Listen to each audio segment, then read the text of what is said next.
नमस्कार, weekly topics में आप सभी का स्वागत है। मैं हूं सुमित और वीकली टॉपिक्स जहां पर हम बातचीत करते हैं इस पूरे हफ्ते के एक रैप के बारे में, किस तरह से मार्केट्स रहा और साथ ही साथ आगे आने वाले हफ्ते में आप क्या कर सकते हैं, किन शेयरों पर आप दांव लगा सकते हैं, इन सब पर हम बातचीत करते हैं हमारे जानकारों से।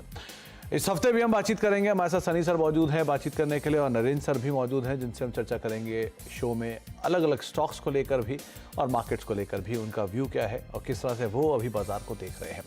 लेकिन दोनों से बातचीत करने से पहले एक बारी इस पूरे हफ्ते के मार्केट के मोमेंटम के ऊपर नजर डाल लेते हैं, किस तरह से इस हफ्ते बाजार ने कामकाज किया। दरअसल ये हफ्ते में मार्केट मिड कैप के लिए तो बढ़िया रहा, लगातार नए हाईज बनते हुए दिखाई पड़े mid cap small cap index में, लेकिन फ्रंटलाइन इंडेक्स एक दायरे के अंदर ही कामकाज करता हुआ दिखाई पड़ा। महज 1/4% की बढ़त के साथ निफ्टी और सेंसेक्स क्लोज होते हुए दिखाई पड़े।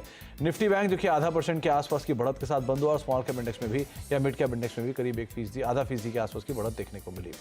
इस पूरे हफ्ते में रियल्टी इंडेक्स नए रिकॉर्ड स्तरों पर पहुंचा। मेटल इंडेक्स में करीब 1% की तेजी रही। फार्मा, एनर्जी, ये कुछ ऐसे नाम थे जहां पे खरीदारी का दौर बनता हुआ दिखाई पड़ा। ऑटो में भी कुछ हद तक 1% के आसपास की बाइंग आते हुए दिखाई पड़ी। प्रेशर रहा आईटी में, आईटी दबाव में रहा। पीएसयू बैंक्स प्रेशर में रहे, करीब 2% की बिकवाली पीएसयू बैंकिंग इंडेक्स के अंदर आते हुए दिखाई पड़ी। तो स्पेसिफिक स्टोरीज थी जैसे हीरो मोटोकॉर्प, बजाज ऑटो जैसे नाम जो कि शानदार चले। इसके अलावा बीपीसीएल, भारती, डीवीएस लैब जैसे नाम जो कि बढ़िया तेजी के साथ कामकाज करते हुए दिखाई पड़े। इस पूरे हफ्ते के लैगार्ड्स में आपको दिखेगा सिप्ला, न्यूज़ फ्लोज के बीच में बिकवाली, ओएनजीसी, कोल इंडिया, थोड़ा बहुत प्रेशर यहाँ पर आता दिखाई पड़ा। स्पेशली कोल इंडिया में वो एडजस्टमेंट की वजह से आपको प्रेशर दिख रहा है, लेकिन बजाज फाइनेंस 7,000 के जोन्स में पहुँच गया। तो ये कुछ ऐसे नाम जो कि थोड़ा सा अंडर परफॉर्म करते हुए दिखाई पड़े। अब आगे की रणनीति क्या हो, इस पर बातचीत कर लेते हैं। हमारे साथ दोनों जानकार मौजूद भी हैं।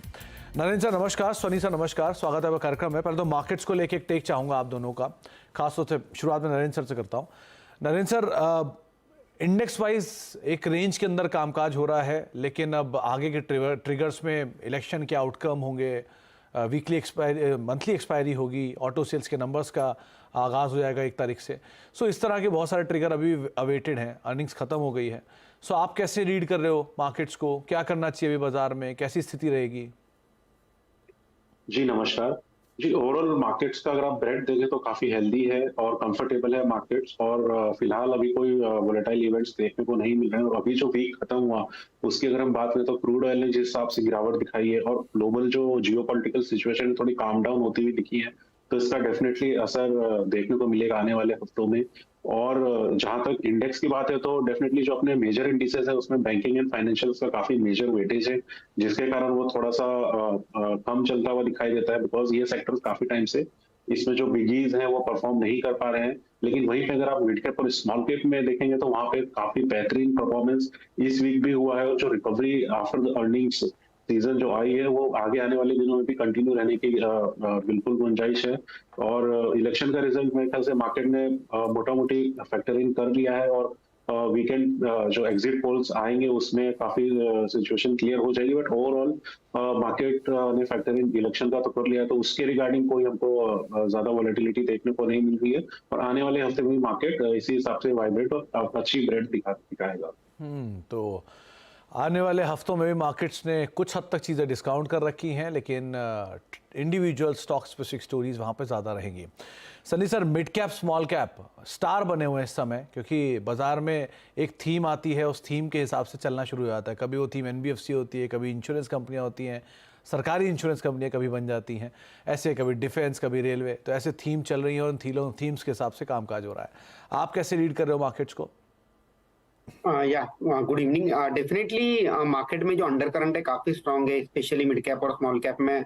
अगर आप डेली अगर 52 वीक हाई लो की लिस्ट देखोगे तो तकरीबन 250 से 400 स्टॉक डेली 52 वीक एक नया हाई दर्ज करते हैं, और ये क्लियरली दिखाता है कि मार्केट में जो अंडर करंट है काफी स्ट्रांग है। इसका एक, अगर मैं ये नंबर को अगर कंपेयर करूं कि डेली जो एक्टिव ट्रेडिंग स्टॉक्स होते हैं तकरीबन 3-3.5 हजार स्टॉक्स होते हैं बीएससी पे, और उसमें से अगर 10% स्टॉक अपना नया 52 वीक हाई दर्ज कर रहे हैं, तो कहीं ना कहीं ये क्लियर साइन है कि मिड कैप स्मॉल कैप में काफी इन्फ्लो आ रहा है और उसी का एक impact. In fact mid cap small cap के अगर अब मैं कल का दिन देखूं, जहां हमने देखा कि जो ऑटो टू व्हीलर सेगमेंट है उसमें सभी स्टॉक ने एक अपना नया 52 वीक हाई दर्ज किया था।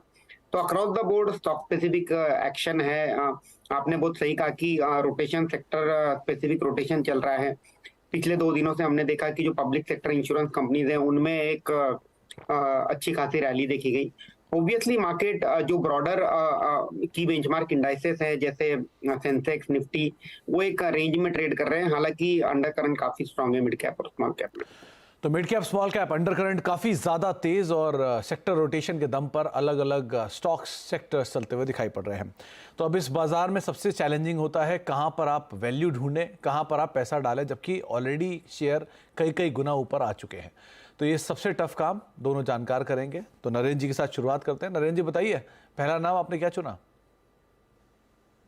जी, इसमें हमारा पहला जो नाम है वो ऑटो एंसिलरी स्पेस से है। कंपनी का नाम है उनो मिंडा लिमिटेड। और अगर आप लेटेस्ट रिजल्ट की बात करें तो कंपनी ने सरप्राइज किया है अपना रिजल्ट्स के थ्रू, जो कि जिसमें इसका एबिटा हमारे एस्टिमेट से ऊपर आया। और एक तरीके से कह सकते हैं कि कंपनी का बिजनेस डिसरप्शन प्रूफ भी है, जो मैनेजमेंट के हिसाब से ग्रोथ स्ट्रेटेजी प्लान कर रही है।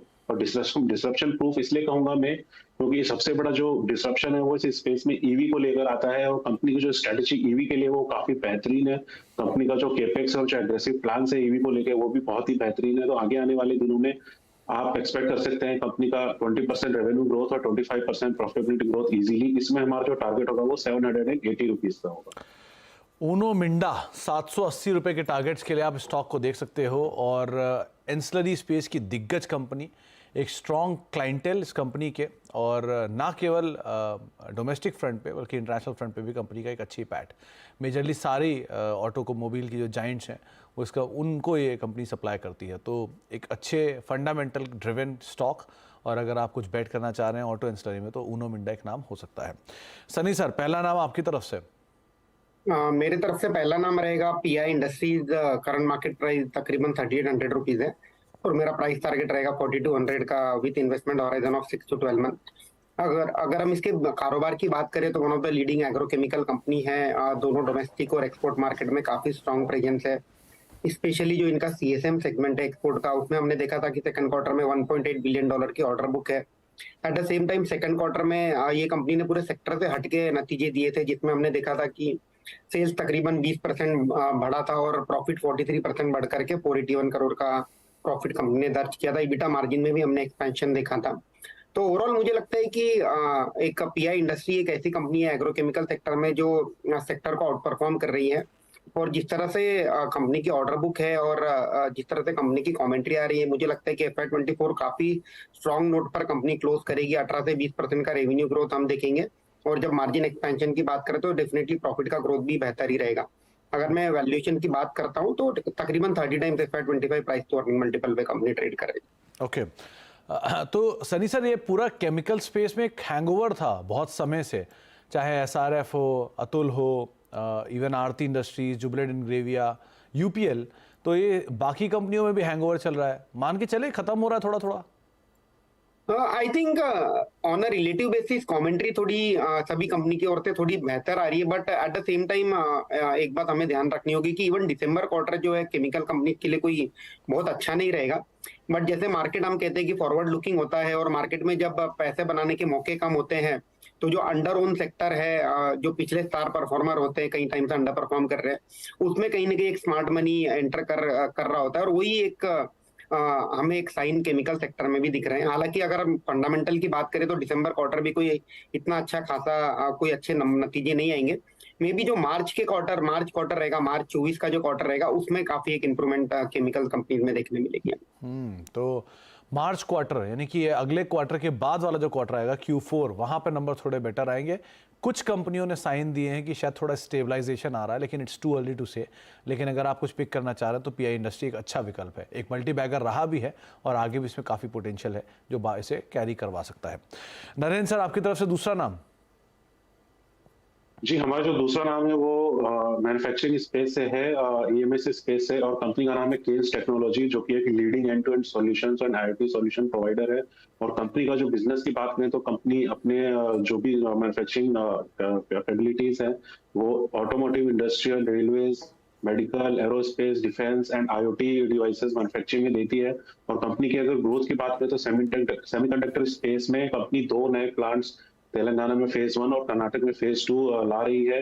और कंपनी को ऑर्डर भी मिल चुका है ग्लोबल मेडिकल सप्लायर से। तो आगे की जो ग्रोथ ट्रेजेक्टरी है वो भी काफी हेल्दी है कंपनी की। और जो कंपनी की रेवेन्यू गाइडेंस है वो 17 से 1800 करोड़ रुपए की है, जिस FY24 की, जो हमें लगता है आसानी से अचीव हो जाएगी। और जो मार्जिन्स के लेवल है वो मिड टीन्स डिजिट में रहने वाले हैं एबिटा मार्जिन्स। तो कंपनी यहाँ पे बहुत ही बेहतरीन लग रही है इन्वेस्टमेंट पर्सपेक्टिव से। इसमें हमारा जो टारगेट है वो 2800 रुपीज तक है। तो 2800 रुपए के टारगेट्स के लिए अगर आप बेट करना चाह रहे हैं तो केन्स टेक एक ऐसी कंपनी है जिसको आप देख सकते हैं, तलाश सकते हैं। तो ये एक नाम हो सकता है जहां पर आप बेट कर सकते हैं। अगर आप दूसरा नाम कोई ढूंढ रहे हैं तो ये डाइवर्सिफाइड स्पेस में कामकाज करती है और मेजरली सेमीकंडक्टर के लिए भी काफ़ी काम कर रही है। सनी सर, दूसरा नाम आपकी तरफ से? मेरे तरफ से दूसरा पिक रहेगा कंस्ट्रक्शन सेक्टर से, और वो है Nagarjuna construction limited, NCC limited. Current market price 163 और मेरा प्राइस टारगेट रहेगा 190 का with investment horizon of 6 to 12 month. Company के कारोबार की बात करें तो एक one of the leading construction company है, सदर्न मार्केट में ज्यादा प्रेजेंस है इनका। काफी स्ट्रॉन्ग ऑर्डर बुक है। Q2 में इनकी जो ऑर्डर बुक थी तकरीबन 60,000 करोड़ की ऑर्डर बुक थी, जो कि 3 to 3.5 टाइम्स ट्रेलिंग 12 मंथ का जो सेल्स है उसे दर्शाता है। ये काफी स्ट्रॉन्ग रेवेन्यू विजिबिलिटी दिखती है। एट द सेम टाइम हमारा ये मानना है कि FY24 में कंपनी तकरीबन 18 से 20% का ग्रोथ दर्ज करेगी, और उसी के चलते मुझे लगता है कि जो कंपनी का प्रॉफिट रहेगा FY24 में तकरीबन 800 करोड़ के आसपास आएगा, और जो करंट मार्केट कैप है कंपनी का तकरीबन 10,000 करोड़ के आसपास है। तो मुझे लगता है कि काफी एक चीप वैल्यूएशन पे मिल रही है एक one of the leading infrastructure company. और जिस तरह से अब इलेक्शन का ईयर है, डेफिनेटली और इन्हें अगले 3 से 6 महीने में एक अच्छे ऑर्डर इनफ्लो की भी एक उम्मीद करता हूँ मैं। तो लॉन्ग टर्म के लिहाज से 190 के टारगेट से पोर्टफोलियो में ऐड करना चाहिए। तो सनी सर, एक अगर मैं गलत नहीं हूं तो मेजरली NHAI के जो प्रोजेक्ट्स हैं उनके लिए भी यही कंपनी कामकाज करती है, और साथ साथ ये मेजर पहले इनका जो थ्रस्ट था वो हैदराबाद साइड पे ज़्यादा था। हैदराबाद 2 इमर्जिंग है तो वहाँ तो अच्छे ऑर्डर हैं ही, प्लस ये डाइवर्सिफाई करके नॉर्थ साइड पे भी काफ़ी एक्सपैंड कर गए। क्या ऐसा भी कुछ है क्या? जी सुमित जी, आपका जो आपने जो पॉइंट रेस किया एकदम परफेक्ट है कि पहले सदर्न फोकस कंपनी थी और अब ग्रेजुअली अब नॉर्थ में भी इनका प्रेजेंस बढ़ रहा है। और इसी के चलते मुझे लगता है कि कहीं ना कहीं एक वैल्यूएशन जो रीरेटिंग हम कहते हैं कि एक रिस्क होता है कि आप एक पर्टिकुलर एरिया में ही काम करते हो, तो एक पॉलिटिकल रिस्क होता है, एक जियोग्राफी रिस्क होता है, वो कहीं ना कहीं डाइवर्सिफाई होता है। तो स्ट्रीडू से एक बेटर मल्टीपल के भी असाइन करना स्टार्ट करते हैं। तो NCC ये एक बहुत लंबे समय से एक रेंज के अंदर कामकाज कर रहा है। तो अगर आप इंफ्रास्ट्रक्चर से कुछ बेट करना चाह रहे हैं, और ये बात सही है कि जैसे जैसे इलेक्शन करीब आते हैं इंफ्रास्ट्रक्चर रिलेटेड स्टॉक्स के अंदर एक अच्छा मूव आता है, तो आप बेट करना चाह रहे हो तो एक NCC नाम हो सकता है। तो दो नाम दोनों जानकारों की तरफ से बताए जा चुके हैं, लेकिन दो नाम मैं और पूछना चाहूँगा जो इस हफ्ते के सबसे फोकस स्टॉक थे। तो नरेंद्र सर, पहला नाम है बजाज फिनेंस। 7,000 रुपये के जोन में स्टॉक पहुँच गया है और 200 DMA तो है ही इस तरह, लेकिन एक बहुत समय से ये अंडर परफॉर्म भी कर रहा है और उसके बाद भी ये अभी भी चलने को तैयार नहीं है। जो निवेशक इसे लंबी अवधि के मल्टी बैगर के तौर पर देख रहे हैं उनके लिए, जो निवेशक इसमें निवेश करने के लिए देख रहे हैं उनके लिए क्या राय रखते हैं आप? जी, लॉन्ग टर्म ग्रोथ स्टोरी तो ये जो पूरा सेगमेंट है consumer related and consumer related finance का, वो तो डेफिनेटली काफी अच्छा रहने ही वाला है लॉन्ग टर्म के पर्सपेक्टिव से। अभी जो हमने कुछ हेडविंड्स देखी थोड़ा सा रेगुलेटरी पर्सपेक्टिव से, जहाँ पे एग्रेसिव लैंडिंग नहीं करने का सुझाव गया है, तो ये थोड़े बहुत जो शॉर्ट टर्म में है, प्लस वैल्यूएशन का जो एक मार्केट को था, ग्रोथ और वैल्यूएशन का जो ट्रेड ऑफ है वो भी थोड़ा सा नेगेटिव कंपनी के लिए रहा, हमने देखा है। लेकिन जहां तक लॉन्ग टर्म की बात है तो definitely long term growth definitely company देती रहेगी, तो इसमें बने रह सकते हैं। तो बने रह सकते हैं, लेकिन लंबी अवधि में, मीडियम टू शॉर्ट टर्म शायद बहुत परफॉर्म ना करे, लेकिन लंबी अवधि में आप इसे देख सकते हैं। दूसरा नाम जो चुना है मैंने वो है IT मेजर TCS का, क्योंकि ये भी एक लार्ज अंडर परफॉर्मर है और बायबैक ख़त्म हुआ, मतलब बायबैक का जो एलिजिबिलिटी था वो ख़त्म हुआ और उसके बाद अब ये स्टॉक रेंज के अंदर ही कामकाज करते हुए 3400-3500 के जोन्स में ही ट्रेड कर रहा है। तो सनी सर, इसे आप कैसे देख रहे हो? देश की सबसे दिग्गज IT कंपनी, देश की दूसरी सबसे बड़ी कंपनी, लेकिन कोई खास मोमेंटम नहीं है, वहीं का वहीं खड़ा है, 100-150 रुपये की रेंज में चलता है। क्या करा जाए इसमें?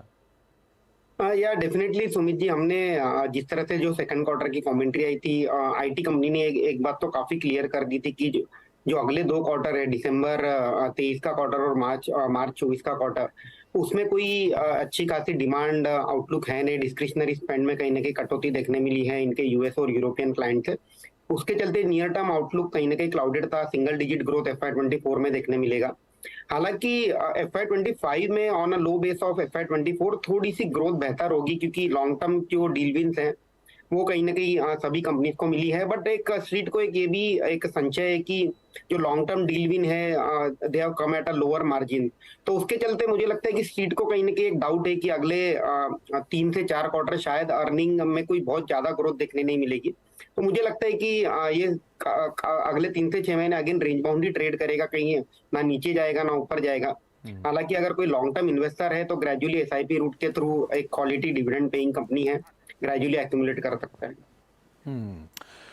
चलिए, तो एक रेंज बाउंड ट्रेड ही रहेगा अगले 6 महीने, लेकिन हाँ, क्योंकि कंपनी बायबैक कर रही है तो प्राइस को तो एटलीस्ट कमांड कर पा रही है, होल्ड कर पा रही है इस बायबैक से, के फॉल से तो अरेस्ट कर पा रही है, लेकिन बाकी परफॉर्मेंस की तरफ से बहुत नहीं आया है। तो ये 2 नाम जो इस हफ्ते काफ़ी चर्चा में भी थे, इसलिए भी इनको शामिल किया। एक ब्रेक का वक्त हो गया है। अब तक 4 शेयरों पर हम बातचीत कर चुके हैं हमारे जानकारों के जरिए, और कुछ और शेयर, ये कुछ नाम PI इंडस्ट्री जो कि सनी सर ने आपको बताया 4200 रुपये के टारगेट्स के लिए आप इसके ऊपर बेट कर सकते हैं। इसके अलावा NCC सनी सर की दूसरी पिक 190 रुपये के टारगेट्स के लिए, नरेंद्र सर ने बोला है उनो मिंडा बेट करने के लिए करीब 780 के टारगेट्स के लिए, और केन्स टेक 2800 के टारगेट्स के लिए आप इसके ऊपर भी दाम लगा सकते हैं। एक ब्रेक का वक्त है, ब्रेक के बाद लौटते हैं। 2 और स्टॉक्स हैं, उन पर बातचीत करते हैं छोटे से ब्रेक के उस पार।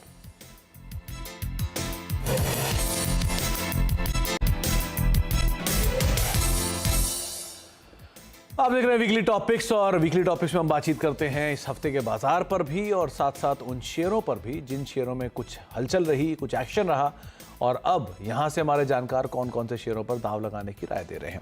तो इस हफ्ते बाजार भले ही 0.5% के आसपास की बढ़त के साथ या फिर मोर लेस फ्लैटिश टोन पे जाके बंद हुआ हो, लेकिन मिड कैप स्मॉल कैप में थोड़ा एक्शन है, और स्टॉक सेक्टर स्पेसिफिक या स्टॉक स्पेसिफिक काफ़ी ज़्यादा कामकाज होता हुआ दिखाई पड़ रहा है। नरेंद्र सर हमारे साथ मौजूद हैं, सनी जी मौजूद हैं, जिनसे हम बातचीत कर रहे हैं मार्केट्स को लेकर भी और उनके इंडिविजुअल पिक्स पर भी। नरेंद्र सर, आपकी तरफ से तीसरा नाम कौन सा होगा? जी, हमारा तीसरा नाम भी इंडस्ट्रियल सेगमेंट से ही है। कंपनी मैन्युफैक्चरिंग सेगमेंट में है, और कंपनी ऐसे 2-3 सेक्टर से जुड़ी है जो कि आगे आने वाले टाइम पे काफी इंपॉर्टेंस रखने वाले हैं। और कंपनी का नाम है अपोलो पाइप्स, और कंपनी का जो बिजनेस है वो आप चाहे रियल एस्टेट की बात कर लें या फिर गवर्नमेंट फोकस्ड स्कीम्स की बात कर लें, इन सभी में कंपनी का प्रेजेंस है।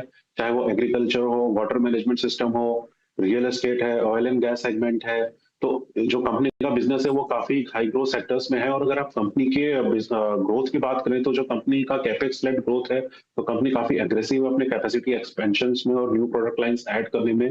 और हमें यहाँ पे दिख रहा है साफ कि नेक्स्ट 2-3 इयर्स में कंपनी अपनी कैपेसिटी ऑलमोस्ट डबल करने वाली है। और जो कंपनी का जो यूटिलाइजेशन का टारगेट है वो एटलीस्ट 75% यूटिलाइजेशन आने वाले टाइम में है, ये सारी न्यू कैपेसिटीज को लेकर। और इंडस्ट्री की बात करें तो 10 to 12% का नॉमिनल ग्रोथ इंडस्ट्री में वैसे ही है, और कंपनी ने इसे definitely higher than industry grow करके दिखाया। तो लॉन्ग टर्म के लिए इसमें डेफिनेटली बने रह सकते हैं। इसमें हमारा टारगेट है 850 रुपीज का। 850 के टारगेट्स के लिए अपोलो पाइप को यार आप दांव लगा सकते हैं। नरेंद्र सर, आप इसके वैल्यूएशन को लेकर कंफर्टेबल हो? जी हाँ, जिस हिसाब से आप ग्रोथ का देखेंगे तो ऑलमोस्ट 25 to 30% का ग्रोथ कंपनी कर रही है। तो अगर नेक्स्ट 2 इयर्स भी ये ग्रोथ मेंटेन रहता तो वैल्यूएशन यहाँ पे वापस आपको कंफर्टेबल दिखेंगे फॉरवर्ड बेसिस पे। तो अपोलो पाइप 850 रुपए के टारगेट्स के लिए आप इसके ऊपर बेट कर सकते हो। सनी सर, आपकी तरफ से तीसरा नाम? मेरे तरफ से नेक्स्ट पिक रहेगा कजारिया सिरेमिक, जो कि one of the leading tile manufacturer है इंडिया की, और करंट मार्केट प्राइस 1315 के आसपास है, और मेरा प्राइस टारगेट रहेगा 1500 का with medium to long term investment horizon. अगर हम कंपनी के कारोबार की बात करें तो ये इंडिया की लीडिंग टाइल मैन्युफैक्चरर है और वर्ल्ड की 8th लार्जेस्ट टाइल मैन्युफैक्चरर है। Q2 में हमने देखा था कि कंपनी के नतीजे ठीक ठाक ही आए थे। हालांकि जो वॉल्यूम का गाइडेंस है कंपनी ने कम किया था, क्योंकि फर्स्ट हाफ कहीं ना कहीं वीक था। बट जो सेकंड हाफ FY24 है उसमें आउटलुक बेहतर रहने की उम्मीद है। हमें लगता है कि FY23 में कंपनी ने जो 346 करोड़ का प्रॉफिट दर्ज किया था वो बढ़ करके हो जाएगा 481 करोड़ इन FY24 और 587 करोड़ इन FY25। तो पिछले 1-2 साल से ये कंपनी में प्रॉफिट के जो नंबर है वो कहीं ना कहीं एक स्टेबल 380-400 के करोड़ के रेंज में स्टेबलाइज हुए थे। और अब मुझे लगता है कि अगले 2 साल में अब इसमें अच्छी खासी प्रॉफिट ग्रोथ भी देखी जाएगी। और इसका एक मुख्य कारण ये भी रहा है कि जिस तरह से क्रूड ऑयल प्राइसेस में करेक्शन हुआ है, गैस प्राइसेस में भी हमने सॉफ्टनिंग होते हुए देखा है, और इसी के चलते मैनेजमेंट भी कॉन्फिडेंट है कि जो EBITDA मार्जिन है वो तकरीबन 16-17% के रेंज में बनी रहेगी सेकंड हाफ में और FY25 में। तो Kajaria ceramic medium to long term portfolio में ऐड करना चाहिए। तो एक इनपुट कॉस्ट को लेकर कंसर्न ज़रूर रहता था कजारिया की, खास तौर से वो गैस के प्राइसेस इनके लिए एक कंसर्न बने थे रिसेंटली, मोरबी वगैरह में जो चेंजेस हुए थे। सो आप मान के चल रहे हो कि वो थोड़ा स्टेबलाइज हो गया है? दूसरा, क्योंकि ये शायद अपने प्रोडक्ट प्रोफाइलिंग में भी काफ़ी चेंज कर रहे हैं, जिससे इनके मार्जिन, हाई मार्जिन प्रोडक्ट्स को ऐड कर रहे हैं, इसको आप कैसे रीड कर रहे हो? या डेफिनेटली ये भी एक हमारा मुख्य कारण था कि स्टॉक को पिक करने का, कि जिस तरह से गैस के प्राइसेस है वो स्टेबलाइज हुए हैं। और अगर हम टाइल्स कंपनी की बात करें तो इसमें जितना भी गैस का प्राइसिंग होता है फॉर्मूला ड्रिवन होता है। जो क्रूड ऑयल और गैस के दाम कम हुए, इसका बेनिफिट 3 से 4 महीने के बाद कंपनी में देखने मिलेगा। तो मुझे लगता है कि जो कंसर्न था गैस प्राइस को, वो कहीं ना कहीं एक इशू रिजॉल्व हुआ है। और आपने बहुत सही कहा कि जो इनका कंपनी का जो प्रोडक्ट प्रोफाइलिंग है प्रीमियम सेगमेंट में जा रहा है। रिसेंटली कंपनी ने 3 मिलियन स्क्वायर मीटर ऑफ जो जीवीटी कैपेसिटी है यूपी सिकंदराबाद में, ये कमीशन भी किए सेकंड क्वार्टर में। एट द सेम टाइम इनका जो मॉडर्नाइजेशन हुआ था सिरामिक टाइल का 1.92 मिलियन स्क्वायर मीटर का गेलपुर राजस्थान में, वो भी कमीशन हुआ था सेकंड क्वार्टर में। और इसका पूरा बेनिफिट हमें अगले 6 से 12 महीने में कंपनी में देखने मिलेगा। कजारिया सिरामिक्स, ये दूसरा नाम है जो कि आपको मतलब बताया गया, तीसरा नाम है सनी सर की तरफ से जिसके ऊपर आप बेट करके चल सकते हैं। और अपोलो पाइप के ऊपर दाव लगाने की राय नरेंद्र सर की तरफ से आते हुए दिखाई पड़ी है। नरेंद्र सर, इस हफ्ते एक और बहुचर्चित स्टॉक रहा था, वो था सिप्ला। तेज बिकवाली आई थी इसमें एक पीथमपुर यूनिट के खबर के बीच में। अदरवाइज आप इसे कैसे मान रहे हो? क्योंकि बहुत सवाल आते हैं इसको लेके, इसलिए मैंने पूछ लिया आपसे। जी, फिलहाल सिप्ला हमारी कवरेज में नहीं है, लेकिन अगर आप ओवरऑल कंपनी बात करें तो बिजनेस में ओवरऑल फार्मा सेक्टर ही परफॉर्म नहीं कर पाया है। और कोविड के बाद से तो स्पेशली जो परफॉर्मेंस है फार्मा सेक्टर का काफी सबड्यूड रहा है, both from volume front as well as pricing front. अगर यूएस मार्केट या डेवलप्ड मार्केट्स की बात करें तो इस टाइप का अंडर परफॉर्मेंस रह सकता है कंटिन्यू थोड़ी देर के लिए। तो थोड़ा दिन के लिए अंडर परफॉर्मेंस तो रह सकता है, लेकिन हाँ, ये क्योंकि न्यूज़ फ्लो ड्रिवन स्टॉक है, इसलिए भी इस पर टिप्पणी करना थोड़ा मुश्किल भी होगा। क्योंकि एक दिन खबर आती है, खबर के बाद 10% के आसपास का डिप, और उसके बाद अगले दिन वापस स्टॉक के अंदर एक क्लैरिफिकेशन के बाद 2 से 3% के आसपास का मूव। तो इसलिए भी थोड़ा इस पर टिप्पणी करना मुश्किल रहता है। जाने से पहले सनी सर, अब क्योंकि मैंने बात IT बैंक में HDFC बैंक की उठाई ली थी, तो ICICI बैंक को भी मैं नहीं छोड़ सकता, वो भी थोड़ा सा लार्ज अंडर परफॉर्मर रहा है। सो इसको कैसे रीड कर रहे हो आप? मुझे लगता है कि जिस तरह से RBI कहीं ना कहीं कॉशियस हुआ है लेंडिंग को लेके, specially on unsecured portfolio side, इसका एक नॉमिनल इम्पैक्ट ऑब्वियसली सभी बैंक में देखने मिलेगा। क्योंकि जो अनसिक्योर्ड पोर्टफोलियो होता है वो मुझे नहीं लगता कि कोई बैंक का 10% से ज्यादा का अनसिक्योर्ड पोर्टफोलियो होता है, specially on low ticket size जो 50,000 रुपए के नीचे की टिकट साइज है। तो एक टेम्पररी मे बी अगेन एक रेंज बाउंड ट्रेड फिर से इसमें देखने मिलेगा। बट जब हम इसका एनालिसिस कर रहे थे तो और जिस तरह सभी बैंकों ने क्लैरिफिकेशन भी दिया है कि इनके जो खार रेशियो है उस पर भी कोई ज्यादा इम्पैक्ट नहीं होगा, 30-40 बिप मैक्स होगा। और अनसिक्योर्ड लेंडिंग बुक भी ओवरऑल लोन बुक की कोई ज्यादा कंट्रीब्यूशन में वो नहीं कंट्रीब्यूट नहीं करती है। तो मुझे लगता है कि अल्टीमेटली ICICI बैंक को अगले 12 से 18 महीने में 1100 रुपीज का 1100 रुपीज का प्राइस टारगेट अचीव करेगा। हालांकि इन शॉर्ट टर्म में भी सिंस मार्केट जो टॉप इंडाइसेस है निफ्टी और बैंक निफ्टी, वो कहीं ना कहीं एक रेंज में ट्रेड कर रहे हैं, उसी के चलते ये भी एक रेंज में चल रहा है। जब भी एक आउट परफॉर्मेंस हम बैंक निफ्टी और बैंकिंग स्टॉक की ओर से आते हुए देखेंगे, at that point of time ICICI bank should be one of the front runner to start moving.